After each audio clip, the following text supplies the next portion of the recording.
Welcome to Standard Chartered Money Insights, a podcast series by Standard Chartered Bank that brings you market views and insights on the go.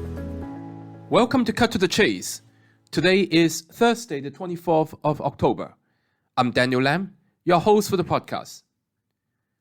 Continuing our thoughts on the US elections is the key question of how much of the Trump trades have been priced in.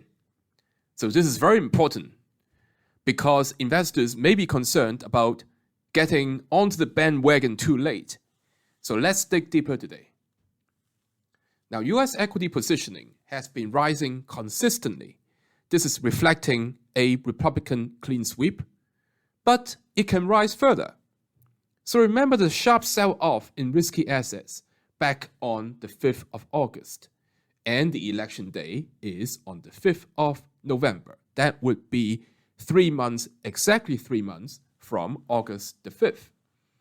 So the high volatility moves in equities back in August will start to fall out of most look-back windows. So this is very important because the weakness in spot prices in August and early September will as well turn into an added tailwind for momentum strategies in the weeks ahead.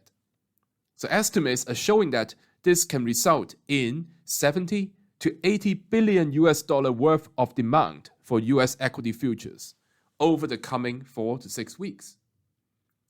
In terms of sectors, there's actually still room for reflationary trades to run, as the positioning for a number of the cyclical sectors are still not stretched yet. We can see the broadening of the rally outside of the Magnificent Seven happening in the rest of this year. Now, let's go from inflation to tariffs. So it seems that several assets in the cross-asset markets, from non-US equities to Forex, is not really reflecting the fear of the return of Trump. Both Fed cuts and the China stimulus narrative have been a more important driver for macro flows in recent weeks. So much of the tariff-sensitive markets like the EU and selected Asian equities are not reflecting a repeat of the US-China trade war. Case in point is the lack of CNH put buying, as well as for Euro-dollar and Australian dollar. All in all, we continue to be overweight US equities going into the elections. We believe there's still some room to run there, and especially in sectors such as US financials, which has displayed very good earnings, and the narrative of the Republican clean sweep means potential deregulation. The earnings season and guidance would give further color on our overweight sectors in technology and communication services.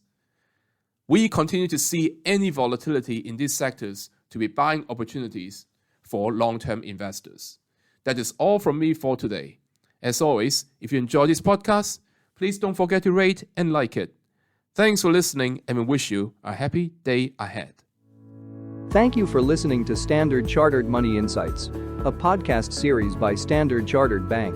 For more details, visit Market Views on the Go on our website or click the link in the description.